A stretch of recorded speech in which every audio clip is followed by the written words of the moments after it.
P S C ചെയർമാന്റെ ശമ്പളം ഇപ്പോൾ ഏകദേശം 3,75,000 മുതൽ 4 ലക്ഷം വരെ ആക്കി കൂട്ടിയിരിക്കുകയാണ്.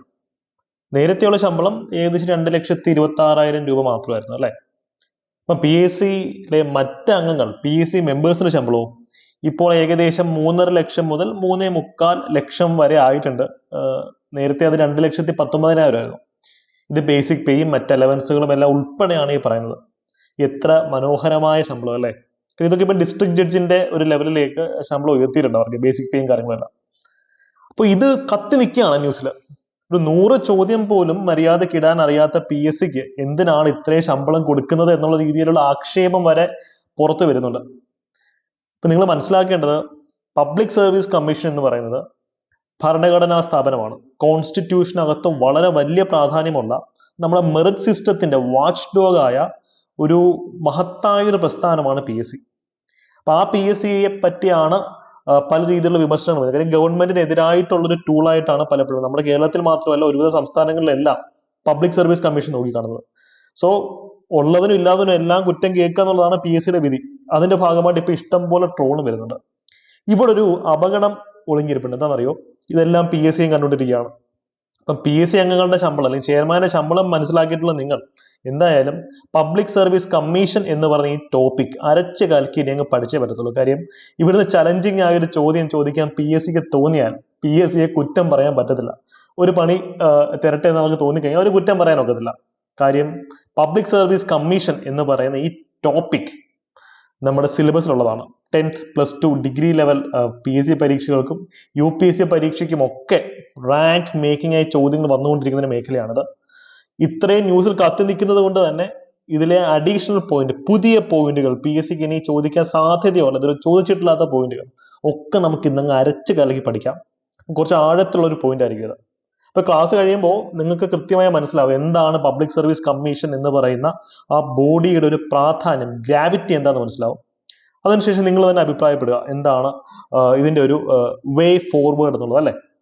അപ്പോൾ ഇന്നത്തെ ക്ലാസ് നോട്ട്സ് കുറെ റിസർച്ച് ചെയ്ത് കഷ്ടപ്പെട്ട് പ്രിപ്പയർ ചെയ്തതാണ്. നമ്മുടെ ടെലിഗ്രാം ചാനലിൽ ഞാൻ ഇത് അപ്ലോഡ് ചെയ്തേക്കാം കേട്ടോ. ചാനലിന്റെ ലിങ്ക് ഞാൻ കമന്റ് സെക്ഷനിൽ പിൻ ചെയ്തിട്ടുണ്ട്. ഏറ്റവും സമഗ്രമായിട്ട് നിങ്ങൾക്ക് കിട്ടുന്ന നോട്ട്സ് തന്നെയായിരിക്കും എന്ന് എനിക്ക് ഉറപ്പ് വരാൻ സാധിക്കും. കാര്യം ഇതിന്റെ പുറത്തുനിന്ന് ആഴത്തിലുള്ള ചോദ്യം വരാനുള്ള സാധ്യത അത്രയും കുറവാണ്. അപ്പൊ നമുക്ക് നേരെ നമ്മുടെ ടോപ്പിക്കിലേക്ക് പോകാം അല്ലെ. എല്ലാവരുടെയും ട്രോളുകൾക്കും കളിയാക്കലുകൾക്കും വിധേയമായിട്ടുള്ള പബ്ലിക് സർവീസ് കമ്മീഷനെ പറ്റിയാണ് നമ്മളിന്ന് പഠിക്കാൻ പോകുന്നത്. പക്ഷെ ഇത് ക്ലാസ് കണ്ടു കഴിയുമ്പോൾ നിങ്ങൾക്ക് മനസ്സിലാവും ആ ഒരു ഭരണഘടനാ സ്ഥാപനത്തിന്റെ പ്രാധാന്യം എന്താണുള്ളത്. ബിക്കോസ് ഒരു സ്ഥാപനത്തിനെ ഭരണഘടനയിൽ ചേർത്ത് കഴിഞ്ഞാൽ, ഭരണഘടനാ സ്ഥാപനം എന്ന് പറയുമ്പോൾ അതിനെ ഭരണഘടനയ്ക്കകത്ത് മെൻഷൻ ചെയ്തിട്ടുണ്ട്. ഉദാഹരണത്തിന് ആർട്ടിക്കിൾ 315 മുതൽ 323 വരെയുള്ള ആർട്ടിക്കിൾസിൽ സ്റ്റേറ്റുകളിലെ പബ്ലിക് സർവീസ് കമ്മീഷനെ പറ്റിയാണ് പറയുന്നത്. അതിനർത്ഥം ഭരണഘടനയുടെ അണ്ടറിലുള്ള വളരെ പവർഫുൾ ആയിട്ടുള്ള വളരെയധികം ഇന്റഗ്രിറ്റി ഉള്ള സ്ഥാപനം തന്നെയാണ് പി എസ് സി എന്ന് പറയുന്നത്. അപ്പൊ ഇതിലെ അംഗങ്ങളുടെ സാലറിയും അല്ലെങ്കിൽ ചെയർമാന്റെ സാലറി ഒക്കെ ആണല്ലോ ഇവിടുത്തെ വിഷയം. പക്ഷെ പി എസ് സി ചോദ്യം ചോദിക്കുന്നത് എങ്ങനെയാണെന്നറിയോ? പി എസ് സി അംഗങ്ങളുടെ എണ്ണം നിശ്ചയിക്കുന്നത് ആര്? ആ രീതിയിലേക്ക് ചോദ്യം വരും. അല്ലെങ്കിൽ ചെയർമാനെ അപ്പോയിന്റ് ചെയ്യുന്നത് ആര്? ചെയർമാനെ റിമൂവ് ചെയ്യുന്നത് ആര്? അവരുടെ ഫങ്ഷൻസ് എന്താണ്? റോൾസ് എന്താണ്? അതൊക്കെ ആയിരിക്കും ചോദ്യങ്ങളായിട്ട് വരിക. അപ്പൊ നമുക്ക് ആ ഒരു അക്കാഡമിക്കൽ ഇൻട്രസ്റ്റിൽ കാര്യങ്ങളെല്ലാം പഠിക്കാം. ഉദാഹരണത്തിന് പബ്ലിക് സർവീസ് കമ്മീഷൻ എന്ന് പറയുമ്പോൾ അതിനൊരു ചെയർമാൻ കാണുമെന്ന് എല്ലാവർക്കും അറിയാം. ചെയർമാനെ സഹായിക്കാനായി ധാരാളം അംഗങ്ങൾ, മെമ്പേഴ്സും പബ്ലിക് സർവീസ് കമ്മീഷനുണ്ട്. പക്ഷെ എത്ര അംഗങ്ങളാണുള്ളത്? അപ്പൊ കേരള പബ്ലിക് സർവീസ് കമ്മീഷനെ പറ്റി പറയുകയാണെങ്കിൽ ചെയർമാൻ അടക്കം 19 അംഗങ്ങളാണ് നിലവിലുള്ളത്. ചെയർമാനും 19 അംഗങ്ങളും ഉൾപ്പെടെ 20 അംഗങ്ങളാണ് നിലവിലുള്ളത്. അപ്പൊ ഈ അംഗങ്ങളുടെ ബലം അല്ലെങ്കിൽ നമ്പേഴ്സ് ആരാ നിശ്ചയിക്കുന്നത്? ഗവർണറാണ് തീരുമാനിക്കുന്നത്. ഗവർണറാണ് 10 അംഗങ്ങൾ വേണോ 20 അംഗങ്ങൾ വേണോ തീരുമാനിക്കുന്നത് ഗവർണറാണ്. അപ്പൊ ഇവരെയൊക്കെ അപ്പോയിന്റ് ചെയ്യുന്നതും ഗവർണറാണ് എന്നുള്ളത് അറിഞ്ഞിരിക്കുക. അതായത് സ്റ്റേറ്റ് എക്സിക്യൂട്ടീവിന്റെ തലവനായ ഗവർണറാണ് ഇവരെയൊക്കെ അപ്പോയിന്റ് ചെയ്യുന്നത്. അപ്പോ പബ്ലിക് സർവീസ് കമ്മീഷൻ അംഗങ്ങളുടെയും പബ്ലിക് സർവീസ് കമ്മീഷൻ ചെയർമാന്റെയും റിട്ടയർമെന്റ് പ്രായം ചോദിച്ചു കഴിഞ്ഞാൽ നമുക്ക് എഴുതാൻ പറ്റണം. പല പ്രാവശ്യം ചോദ്യം വന്നിട്ടുള്ളതാണ്.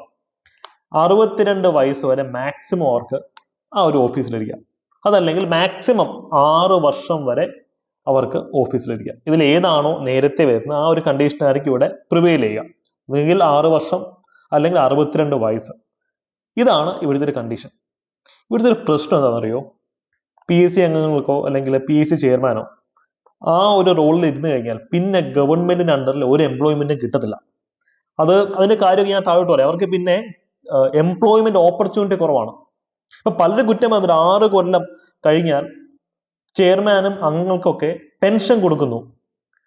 കാര്യം ഇവർക്ക് പിന്നെ വേറെ ജോലി കിട്ടത്തില്ല ഗവൺമെന്റ് എംപ്ലോയ്മെന്റ് അണ്ടറിൽ. അതിനെപ്പറ്റി നമുക്ക് താഴോട്ട് പറഞ്ഞു തരാം. ഇതൊക്കെ ചോദ്യമായിട്ട് എക്സാമിന് വരാൻ സാധ്യതയുണ്ട് കേട്ടോ. നമ്മൾ അതിന്റെ ബേസിക് ഫാക്ടുകൾ കണ്ടു.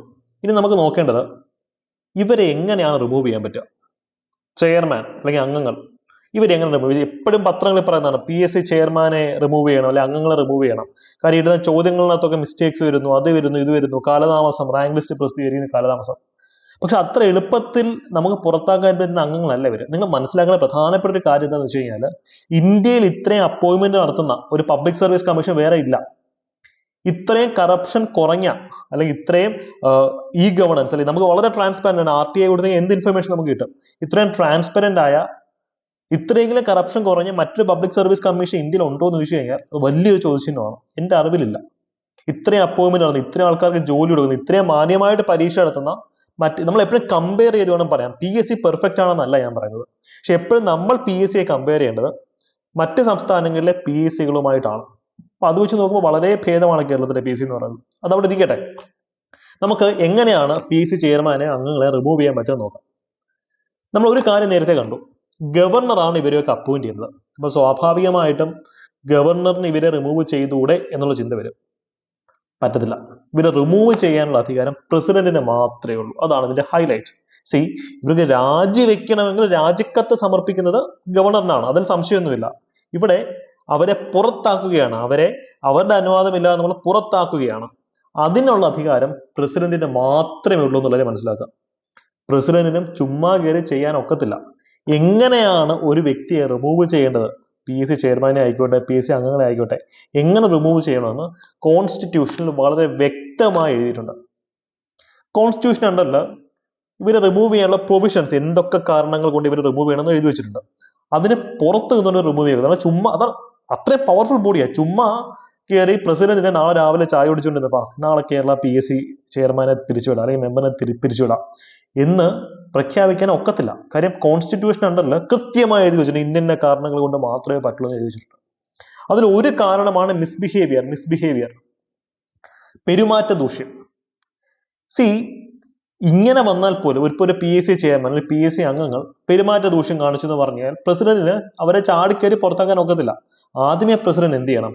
സുപ്രീം കോർട്ടിന്റെ അടുത്ത് ഈ കേസിൽ ഒരു എൻക്വയറി, അന്വേഷണം നടത്താൻ പറയണം. സുപ്രീം കോർട്ടിന്റെ റിപ്പോർട്ടിന്റെ ബേസിസിൽ മാത്രമായിരിക്കും ഇവരെ പ്രസിഡന്റ് റിമൂവ് ചെയ്യാൻ പറ്റുക. കാര്യം സുപ്രീം കോർട്ടിനെ ബോധ്യപ്പെടണം. They should uphold the cause of removal and they should advise the president to remove these people. അല്ലാതെ റിമൂവ് ചെയ്യാൻ ഒക്കത്തില്ല. അത്രയും പവർഫുൾ ആണ് ഇവിടെ. ഇപ്പം സുപ്രീം കോടതി ഇടപെടുന്നു, പ്രസിഡന്റ് ഇടപെടുന്നു. ഒരു സംസ്ഥാനത്തിലെ ഒരു ഓഫീസിനെ പറ്റിയാണ് പറയുന്നത്. കാര്യം ഇവർക്ക് PSC അംഗങ്ങളായി കഴിഞ്ഞാൽ, ചെയർമാൻ ആയി കഴിഞ്ഞാൽ ആരെയും പേടിക്കാതെ ജോലി ചെയ്യാൻ സാധിക്കണം. അതാണ് അതിന്റെ ലോജിക്. അപ്പൊ ഇവരെ റിമൂവ് ചെയ്യാൻ ഇത്രയും പാടാണ്. അപ്പൊ അവർക്ക് എന്ത് ചെയ്യാം? വിത്തൗട്ട് ഫിയർ ആൻഡ് ഫേവർ പണിയെടുക്കാനുള്ള സാഹചര്യമുണ്ട്. അതുകൊണ്ടാണ് പറയുന്നത്, even though they are appointed by the governor, they can only be removed by the president of India. President ആണ് ഇന്ത്യയിലെ ഏറ്റവും ഹയസ്റ്റ് എക്സിക്യൂട്ടീവ് അതോറിറ്റി എന്ന് പറയുന്നത്. ഇവിടെ നമുക്ക് ചോദ്യം വരാൻ സാധ്യത, റാങ്ക് മേക്കിംഗ് ചോദ്യം വരാൻ സാധ്യത ആർട്ടിക്കിൾ 145 ബേസിസിലായിരിക്കും. കാരണം ഇവിടെ സുപ്രീം കോടതി എൻക്വയറി വേണമെന്ന് പറഞ്ഞല്ലോ. സുപ്രീം കോടതി എൻക്വയറി നടത്തുന്ന ആർട്ടിക്കിൾ 145 വിളിച്ചിട്ടില്ല. ആർട്ടിക്കിൾ 145 സുപ്രീം കോടതി പഠിക്കുമ്പോൾ എല്ലാവരും സ്കിപ്പ് ചെയ്യുന്ന ഒരു ആർട്ടിക്കിളാണ് ആർട്ടിക്കിൾ 145. ആർട്ടിക്കിൾ 145 പറഞ്ഞൊരു കാര്യം എന്ന് വെച്ചാൽ സുപ്രീം കോടതിക്ക് അവരുടെ വ്യവഹാരങ്ങൾ എങ്ങനെ ചെയ്യണമെന്ന് ഡിസൈഡ് ചെയ്യാനുള്ള അധികാരം സുപ്രീം കോടതിക്ക് തന്നെ ഉണ്ട്. ഇപ്പോൾ ഒരു എൻക്വയറി നടത്തണം, അത് എങ്ങനെ, ഏത് മാറ്ററിൽ, എന്ത് പ്രൊസീജിയറിൽ കൂടെ എൻക്വയറി നടത്തണമെന്ന് സുപ്രീം കോടതിക്ക് തീരുമാനിക്കാം. അതിപ്പോ PSC ചെയർമാനെ മാറ്റുന്ന കാര്യമായിക്കോട്ടെ, എന്ത് എൻക്വയറി ആണെങ്കിലും സുപ്രീം കോടതിക്ക് അവർക്ക് ഒരു ഭയങ്കരമായിട്ടുള്ള അധികാരമുണ്ട് അവരുടെ കാര്യങ്ങൾ ഡിസൈഡ് ചെയ്യാനായിട്ട്. ഇപ്പൊ ഒരു പോലീസിന് ഇങ്ങനെ ചെയ്യാൻ പറ്റുമല്ലോ. പോലീസിന് ക്രിമിനൽ പ്രൊസീജിയർ കോഡ് അനുസരിച്ചാണ് അവർ അന്വേഷണം നടത്തുന്നത്, അല്ലെങ്കിൽ അവർ പ്രവർത്തിക്കുന്നത്. പക്ഷെ സുപ്രീം കോടതിക്കോ അവർക്ക് യുക്തിസഹമെന്ന് തോന്നുന്ന രീതിയിൽ അന്വേഷണം നടത്താനുള്ള അവകാശം അവർക്കുണ്ട്. അവരുടെ കാര്യങ്ങൾ ഡിസൈൻ ചെയ്യാനും ഡിസൈഡ് ചെയ്യാനും ഇംപ്ലിമെന്റ് ചെയ്യാനുള്ള അധികാരം അവർക്കുണ്ട്. അതാണ് ആർട്ടിക്കിൾ 145 പറയുന്നത്. അപ്പൊ ആ അധികാരം ഉപയോഗിച്ചിട്ടായിരിക്കും സുപ്രീം കോടതി എന്ത് ചെയ്യുന്നത്? ഈ വിഷയത്തിൽ എൻക്വയറി നടത്തുന്നത്. സുപ്രീം കോടതിക്ക് ബോധ്യപ്പെടുകയാണെങ്കിൽ they will advise the president to remove the chairman or the other members of the PSC. ഇതല്ല അവർക്ക് സ്വയം പിരിഞ്ഞു പോകണമെന്നാണ് തോന്നുന്നെങ്കിൽ രാജിക്കത്തും കൊണ്ട് പ്രസിഡന്റിന് അങ്ങോട്ട് പോകേണ്ട കാര്യമൊന്നുമില്ല. They can submit it before the governor. Degree level പരീക്ഷകളിൽ നമുക്ക് ഇംഗ്ലീഷിൽ തന്നെ നിങ്ങൾ പരിശീലിക്കണം. കാര്യം മലയാളത്തിലെ ചോദ്യങ്ങളിനകത്തൊക്കെ മൊത്തവും മണ്ടത്തരങ്ങളാണ്, മൊത്തവും സ്പെല്ലിംഗ് മിസ്റ്റേക്സ് ആണ്.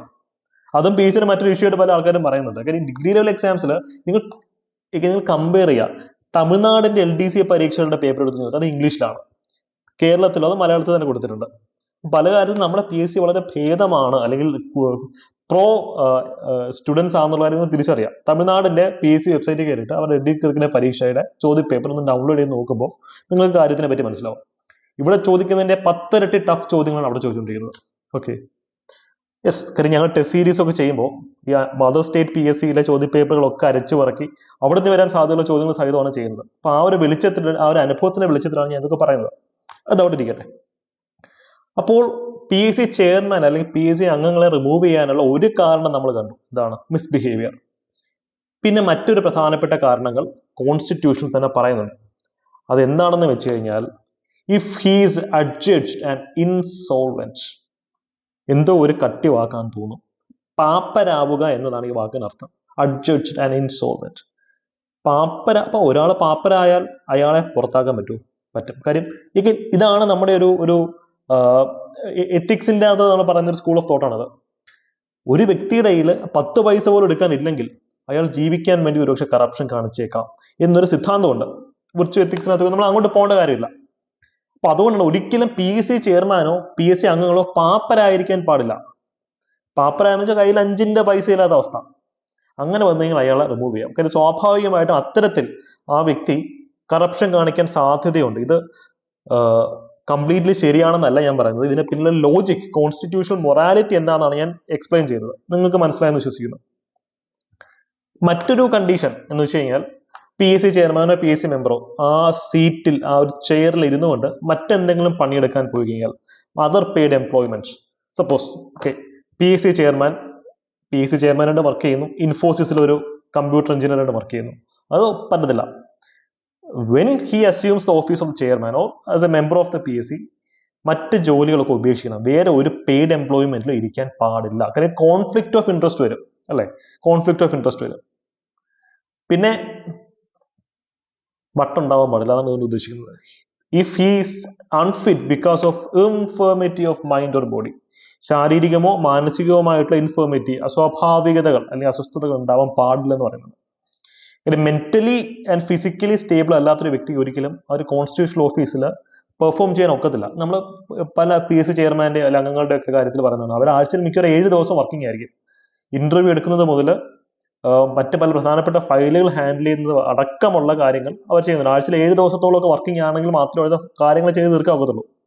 ഈ സാഹചര്യത്തിൽ അവർക്ക് മാനസികമായിട്ടും ശാരീരികമായിട്ടും അത് ഫുൾഫിൽ ചെയ്യാനുള്ള ശേഷി ഉണ്ടായിരിക്കണം. ഇതില്ലാന്നുണ്ടെങ്കിൽ അവരെ പുറത്താക്കാം. പിന്നെ മിസ്ബിഹേവിയർ നമ്മൾ കണ്ടു, പെരുമാറ്റ ദൂഷ്യം നമ്മൾ നേരത്തെ കണ്ടു. ഇതൊക്കെ ഒന്ന് കമ്പയർ ചെയ്തോണേ. പ്രസിഡന്റ് ഓഫ് ഇന്ത്യയെ റിമൂവ് ചെയ്യണമെങ്കിലുള്ള കണ്ടീഷൻ എന്താ? ഇത് വല്ലതും അവിടെ ബാധകമല്ല. പ്രസിഡന്റിനെ റിമൂവ് ചെയ്യണമെങ്കിൽ വയലേഷൻ ഓഫ് ദ കോൺസ്റ്റിറ്റ്യൂഷൻ മാത്രമാണ് അതിനകത്ത് വരുന്ന കണ്ടീഷൻ.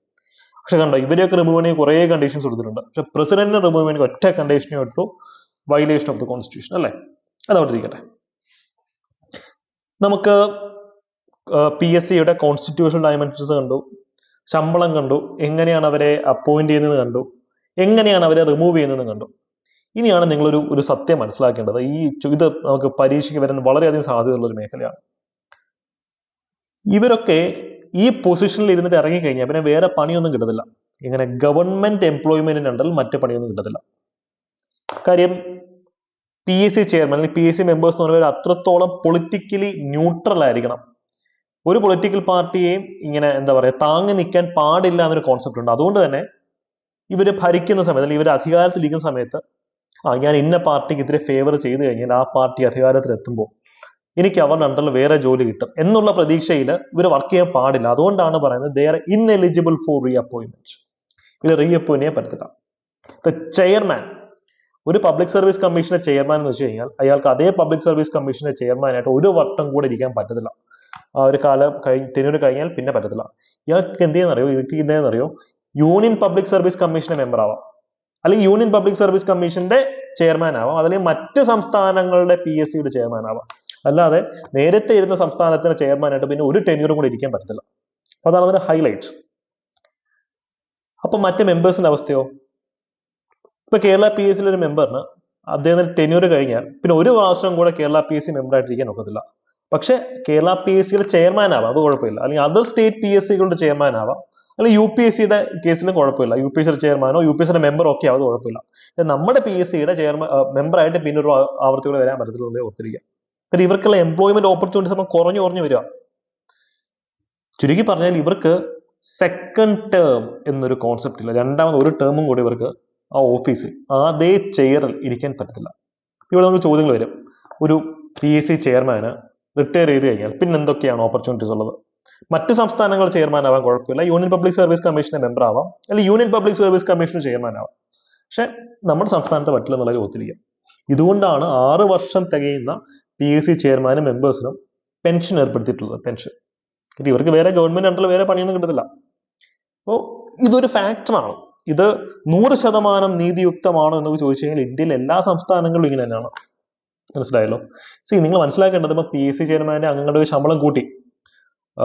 ഇത് നമ്മൾ എപ്പോഴും കൂട്ടി വായിക്കുന്ന എന്തുമായിട്ടാണ്? നമ്മൾ ഏറ്റവും വേദനിപ്പിക്കുന്ന ഇവന്റ് ആണ് CPO റാങ്ക് ലിസ്റ്റിൽ നിയമനം കുറഞ്ഞിട്ടുള്ളത്, അല്ലെങ്കിൽ ആശാ വർക്കർമാർക്കുള്ള ശമ്പള കുടിശ്ശിക, അല്ലെങ്കിൽ മറ്റ് സാധാരണ സർക്കാർ ജീവനക്കാർക്കുള്ള ശമ്പള കുടിശ്ശിക. അതുമായി ചേർത്ത് വായിക്കുമ്പോഴാണ് ഇത് വളരെ അൺജസ്റ്റ് ആയിട്ട് നമുക്ക് തോന്നുന്നത്, നീതിയുക്തമല്ല എന്ന് നമുക്ക് തോന്നുന്നത്. പക്ഷേ ഒരു ഭരണഘടനാ സ്ഥാപനമാണ് PSC എന്നുള്ള കാര്യം നമ്മൾ തിരിച്ചറിയണം. മറ്റ് സംസ്ഥാനങ്ങളുടെ ശമ്പളങ്ങൾ നിങ്ങൾക്ക് കമ്പയർ ചെയ്ത് നോക്കാം. അതല്ലെങ്കിൽ കമ്മിറ്റി റിപ്പോർട്ട്സ്, പല ജുഡീഷ്യൽ കമ്മിറ്റികൾ പോലും ഇത് റെക്കമെൻഡ് ചെയ്തിട്ടുണ്ട്. ഈ ഒരു സാലറി ഡിസ്ട്രിക്ട് ജഡ്ജിന് ഇക്വലന്റ് ആക്കണമെന്ന് റെക്കമെൻഡേഷൻ പോയിട്ടുണ്ട്. അപ്പൊ അതിന്റെ ഒരു പരിണിത ഫലമാണ് ഇവിടെ കാണുന്നത്. പല സംസ്ഥാനങ്ങളിലും മുൻകാല പ്രാബല്യത്തിലാണ് ഇംപ്ലിമെന്റ് ചെയ്തിട്ടുള്ളത്. പക്ഷെ നമ്മളെ ഏറ്റവും വേദനിപ്പിക്കുന്നത് നമ്മളെ ഏറ്റവും അധികം എന്താ പറയാ മാനസികമായിട്ട് തന്നെ വേദനിപ്പിക്കുന്ന മറ്റ് ഇവന്റ്സുമായിട്ട് ഇതിനെ വെച്ച് ചേർത്ത് വായിക്കുമ്പോൾ ഒരു പക്ഷേ നമുക്കിത് ശരിയല്ല എന്ന് തോന്നിയേക്കാം. പക്ഷെ ഇതിന്റെ വസ്തുത ഇതാന്നുള്ളത് നിങ്ങൾ മനസ്സിലിരിക്കുക. ഓക്കെ. അപ്പൊ ഇങ്ങനെ വരുമ്പോൾ മറ്റൊരു ഹൈലൈറ്റ് ആയിട്ട് പറയുന്നത് കൂടുതൽ മെച്ചപ്പെട്ട ടാലന്റുകൾ ഈ ഓഫീസിൽ ശമ്പളം കൂടുന്നതനുസരിച്ചിട്ട് അങ്ങോട്ടുള്ള കോമ്പറ്റീഷൻ കൂടുമല്ലോ. അപ്പൊ അത്തരത്തിൽ കൂടുതൽ മെച്ചപ്പെട്ട ടാലന്റ് ഉള്ള ആൾക്കാർ ഈ ഓഫീസിലേക്ക് വരും എന്നുള്ളൊരു തിയറിയും ഉണ്ട്. അതിപ്പം ഏത് കോൺസ്റ്റിറ്റ്യൂഷണൽ ഓഫീസ് ആണെങ്കിലും അതിന്റെ അവസ്ഥ ഏതാ. ഓക്കെ. ഇവിടെ നിങ്ങൾ മനസ്സിലാക്കേണ്ട മറ്റൊരു കാര്യം, കോൺസ്റ്റിറ്റ്യൂഷനകത്ത് ഈ ഒരു മേഖലയിൽ പബ്ലിക് സർവീസ് കമ്മീഷനെ സംബന്ധിച്ച് എടുത്തിട്ടുള്ള കുറച്ച് റാങ്ക് മേക്കിംഗ് പോയിന്റുകളൂടെ പറഞ്ഞിട്ട് നമുക്ക് ക്ലാസ് വൈൻഡ് അപ്പ് ചെയ്യാം. ഇപ്പൊ ഒരു PSC ചെയർമാൻ അല്ലെങ്കിൽ PSC മെമ്പർ അവരെ അപ്പോയിന്റ് ചെയ്ത് കഴിഞ്ഞാൽ അവരുടെ സാലറിയോ അല്ലെങ്കിൽ സർവീസ് കണ്ടീഷൻസോ മറ്റ് അലവൻസുകളോ ഒന്നും വെട്ടിക്കുറയ്ക്കാൻ പറ്റത്തില്ല. കാര്യം അഗെയിൻ അവർക്ക് ആരെയും പേടിക്കാതെ ഭരിക്കാൻ പറ്റണം. മനസ്സിലായില്ലേ? അയ്യോ ഞാൻ ആ പാർട്ടിക്കെതിരായിട്ട് പ്രവർത്തിച്ചാൽ എന്റെ ശമ്പളം മുടങ്ങും എന്നുള്ള പേടി അവർക്ക് ഉണ്ടാവാൻ പാടില്ല. അതുകൊണ്ടാണ് after appointment there conditions of service cannot be varied എന്ന് പറയുന്നത്. മറ്റൊരു പ്രധാനപ്പെട്ട ഒരു കാര്യം, പബ്ലിക് സർവീസ് കമ്മീഷൻ അംഗങ്ങളുടെ ഒക്കെ ശമ്പളം കൺസോളിഡേറ്റഡ് ഫണ്ടിൽ ചാർജ്ഡ് ആണെന്ന് പറയും. ഇത് വളരെ പ്രധാനപ്പെട്ട ഒരു കീവേഡാണ്. Charged upon the consolidated fund of the state. Consolidated fund എന്ന് വെച്ചാൽ ഖജനാവാണ്. ഖജനാവ് നമ്മുടെ സർക്കാരിന്റെ ഏറ്റവും ഗ്യാരണ്ടി ഉള്ള സംഭവമാണ് ഖജനാവ്. ഇപ്പൊ ഖജനാവ് കാലിയാണെന്നൊക്കെ പറയുന്നുണ്ട്, പക്ഷെ ഖജനാവ് കാലിയാവാൻ ഒക്കത്തില്ല. കാലിയായാൽ മറ്റേതെങ്കിലും രീതിയിൽ അത് ഫില്ല് ചെയ്യും. കാര്യം ഏറ്റവും സെക്യൂർ ആയിട്ടുള്ള ഫണ്ടാണ് ഖജനാവ് എന്ന് പറയുന്നത്. അതുകൊണ്ട് തന്നെ ഇവർക്ക് ശമ്പളം കിട്ടുമോ കിട്ടത്തില്ല എന്നുള്ള പേടിയുണ്ട. Charge on consolidated fund of India means once നമ്മൾ കൺസോളിഡേറ്റഡ് ഫണ്ട് ഖജനാവിൽ ഇത് ചാർജ് ചെയ്ത് കഴിഞ്ഞാൽ പിന്നെ അത് അങ്ങനെ തന്നെ പൊക്കോളും. മറ്റ് കാര്യങ്ങളൊക്കെ ഓരോ വർഷവും നിയമസഭ വോട്ടിട്ട് പാസ്സാക്കണം. ഇത് അങ്ങനെ വേണ്ട, ചാർജ് ചെയ്ത് കഴിഞ്ഞാൽ അങ്ങനെ അങ്ങ് പൊക്കോളും. അപ്പം ഒരു സംഭവം ഫിക്സഡ് ആണ്, ശമ്പളം കിട്ടുന്നുള്ള പേടി വേണ്ട. ഇത് കേൾക്കുമ്പോൾ നിങ്ങൾക്ക് തോന്നുന്നുണ്ടായിരിക്കും PSC പഠിക്കുന്നവരും PSC ചെയർമാൻ ആവാനുള്ള വല്ല ടെസ്റ്റ് ഉണ്ടായിരുന്നെങ്കിൽ അത് എഴുതിയാൽ മതിയായിരുന്നു അല്ലേ. അതിന് മറ്റു ചില കണ്ടീഷൻസ് ഒക്കെ ഉണ്ട്, അതാണ് താഴെ പറയുന്നത്. ഇപ്പൊ പബ്ലിക് സർവീസ് കമ്മീഷനിലെ മിനിമം പകുതി അംഗങ്ങൾക്കെങ്കിലും ഒരു 10 കൊല്ലമെങ്കിലും ഇന്ത്യൻ ഗവൺമെന്റ് അല്ലെങ്കിൽ സ്റ്റേറ്റ് ഗവൺമെന്റിന്റെ അണ്ടറിൽ വർക്ക് ചെയ്തിട്ടുള്ള എക്സ്പീരിയൻസ് ഉള്ള ആൾക്കാരായിരിക്കും. ചുമ്മാ കയറി അംഗങ്ങളാവാൻ ഒക്കത്തില്ല, ആ ഒരു എക്സ്പീരിയൻസ് കൂടെ വേണം. അപ്പൊ ഇത്രയും കാര്യങ്ങളാണ് പബ്ലിക് സർവീസ് കമ്മീഷനെ സംബന്ധിച്ച് എനിക്ക് നിങ്ങളിത് പറയാനുള്ളത്. നമുക്ക് ഭയങ്കര വിഷമമുണ്ട് ഈ പറഞ്ഞത് മറ്റ് പല കാര്യങ്ങളും കമ്പയർ ചെയ്ത് നോക്കുമ്പോൾ ഇത്തരത്തിൽ ശമ്പളം കൂടുതൽ ശരിയോ തെറ്റോ എന്നുള്ള ചിന്തകൾ നമുക്കുണ്ട്. പക്ഷേ ഇതൊരു സ്റ്റാൻഡേർഡ് പ്രൊസീജിയർ ആയിട്ടാണ് മനസ്സിലാക്കാൻ സാധിച്ചിട്ടുള്ളത്. കാര്യം ഡിസ്ട്രിക്ട് ജഡ്ജിന്റെ സാലറിക്ക് ഇക്വലന്റ് ആയിട്ട് അവരുടെ സാലറി മാറ്റുന്നു. പല കമ്മിറ്റികളുടെ റെക്കമെൻഡേഷൻ ഇതിനെ സപ്പോർട്ട് ചെയ്യുന്നു. ഇപ്പൊ കേന്ദ്ര സർക്കാരാണെങ്കിലും സംസ്ഥാന സർക്കാരാണെങ്കിലും എല്ലായിടത്തുള്ള കമ്മിറ്റികൾ സിമിലർ റെക്കമെൻഡേഷൻസ് ആണ് കൊടുത്തിട്ടുള്ളത്. പിന്നെ സർവോപരി ഒരു ഭരണഘടനാ സ്ഥാപനമാണ്. നമ്മൾ പി എസ് സി ഇങ്ങനെ ട്രോളുന്നു എന്ന് കരുതി പി എസ് സി എത്ര ചെറിയ സംഭവമല്ല. It's a very big thing. കേരളത്തിന്റെ മെറിറ്റ് സിസ്റ്റത്തിന്റെ അടിത്തറയാണ് പി എസ് സി എന്ന് പറയുന്നത്. പെർഫെക്റ്റ് ആണെന്നല്ല പറയുന്നത്, ഇംപെർഫെക്ഷൻസ് ഉണ്ട്, ധാരാളം ഇംപെർഫെക്ഷൻസ് ഉണ്ട്. പക്ഷേ ഇന്ത്യയിലെ മറ്റ് സംസ്ഥാനങ്ങളുടെ പി എസ് സികളെ വെച്ച് കമ്പയർ ചെയ്യുമ്പോൾ ഏറ്റവും മികച്ച രീതിയിൽ പെർഫോം ചെയ്യുന്ന പി എസ് സികൾ ഒന്ന് തന്നെയാണ് നമ്മുടെ. നമ്മൾ അഭിമാനത്തോടു കൂടി പറയേണ്ടതാണ്. പക്ഷേ മാറ്റങ്ങൾ ധാരാളം വരേണ്ടിയിരിക്കുന്നു. അത് നമ്മൾ പി എസ് സി ശത്രുപക്ഷത്ത് നിർത്താതെ എന്താ പറയാ, കുറച്ചും കൂടെ പ്രോ ആക്റ്റീവായിട്ട് കാര്യങ്ങൾ നമുക്ക് പ്ലാൻ ചെയ്യാം. അപ്പൊ ഇത്രയാണ് എനിക്ക് പറയാനുള്ളൊരു കാര്യം. പഠിക്കുക, നമ്മൾ കുത്തിരുന്ന് നമ്മുടെ കയ്യിലുള്ള ഞാനിതൊക്കെ പറഞ്ഞതിന് പ്രധാനപ്പെട്ട റീസൺ എന്താണെന്ന് അറിയോ? പി എസ് സി കുറ്റം പറഞ്ഞ പിള്ളേരൊക്കെ പി എസ് സി പഠിത്തം നിർത്തി, അല്ലെങ്കിൽ അവര് പി എസ് സി പഠിച്ചാൽ കിട്ടത്തില്ല എന്നുള്ള ചിന്തയിലേക്ക് പോവാണ്. പക്ഷെ എൻ്റെ എക്സ്പീരിയൻസിലും എൻ്റെ അറിവിലും എൻ്റെ അനുഭവത്തിലും പി എസ് സിക്ക് വേണ്ടി കഷ്ടപ്പെട്ട് കുത്തിരുന്ന് പഠിക്കുന്ന പിള്ളേർ ഇത് ഇങ്ങനെ ആത്മാർത്ഥമായിട്ട് പ്രോപ്പറായിട്ട് പഠിക്കുന്ന കുട്ടികൾ കുറച്ച് ലേറ്റ് ആയിട്ടാണെങ്കിലും ഒരു ജോലി എന്ന് പറയുന്ന നമ്മുടെ ലക്ഷ്യത്തിലേക്ക് ലാൻഡ് ചെയ്യുന്നുണ്ട്. അപൂർവമായിട്ടുള്ള ചില കേസുകളിലെ ചില ട്രാജഡി നമ്മൾ കണ്ടിട്ടുള്ളൂ. പക്ഷെ കൺസിസ്റ്റന്റ് പഠിക്കുന്നവരൊക്കെ രക്ഷപ്പെടുന്നുണ്ട്. അപ്പൊ ആ കൺസിസ്റ്റൻസിയെ തുരങ്കം വയ്ക്കുന്ന ഒരു പ്രധാനപ്പെട്ട കാര്യമാണ് പി എസ് സിയെ കുറ്റം പറഞ്ഞുകൊണ്ടുള്ള ഈ അജണ്ടകൾ.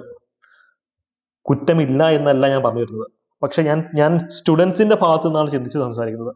ഈ കുറ്റം മാത്രം കേട്ടോണ്ടിരുന്നു കഴിഞ്ഞാൽ നമ്മുടെ സ്റ്റഡീസ് പുറകിലേക്ക് പോകും. നിങ്ങൾ സത്യം തിരിച്ചറിയുക, കുറ്റമൊക്കെ ഉണ്ട്, ഇല്ലെന്നല്ല പറയുന്നത്. പക്ഷെ നിങ്ങൾ സ്റ്റഡീസിന്റെ കൺസിസ്റ്റൻസിയെ ബാധിക്കുന്ന രീതിയിൽ നിങ്ങൾ ന്യൂസുകൾ കാണുക, അത് ചെയ്യാതിരിക്കുക. ഒക്കെ നമുക്ക് എക്സാംസ് ഒക്കെ ചറവറാന്ന് വരാൻ പോവുകയാണ്. കട്ടയ്ക്ക് അതിനു വേണ്ടി കുത്തിരുന്ന് പഠിക്കുക. നിങ്ങൾക്ക് അതിന് സെൽഫ് സ്റ്റഡി നടത്താനായിട്ടുള്ള സമഗ്രമായിട്ടുള്ള കണ്ടന്റ് നമ്മുടെ ചാനലിലുണ്ട്. സ്ട്രാറ്റജി ആയിക്കോട്ടെ, കണ്ടന്റ് ബേസ്ഡ് വീഡിയോസ് ആയിക്കോട്ടെ. നമ്മളിനി ഡിഗ്രി പ്രിലിംസിന്റെ ഹോട്ട് ടോപ്പിക്സിന്റെ ക്ലാസ്സസ് ഫ്രീ ആയിട്ട് സൂം വഴിയും യൂട്യൂബ് ലൈവ് വഴിയും ഒക്കെ തരാൻ പോവുകയാണ്. നിങ്ങൾ പഠിച്ചു തുടങ്ങുക. പഠിത്തത്തിൽ നിന്ന് നിങ്ങളെ വ്യതിചലിപ്പിക്കുന്ന ധാരാളം വാർത്തകൾ ഇനിയും കേട്ടുകൊണ്ടേയിരിക്കും. അതിന്റെ രീതി അങ്ങനെയാണ്. എല്ലാ സംസ്ഥാനങ്ങളുടെ അവസ്ഥ ഇതാ, പാഠ്യഭേദമില്ല. പക്ഷെ ഭാവി നിങ്ങളുടെ ആണെന്നുള്ള കാര്യം തിരിച്ചറിയുക, പഠിക്കുക. അടിപൊളിയായിട്ട് പ്രിപ്പയർ ചെയ്യാം കേട്ടോ. All the best. Thank you. By.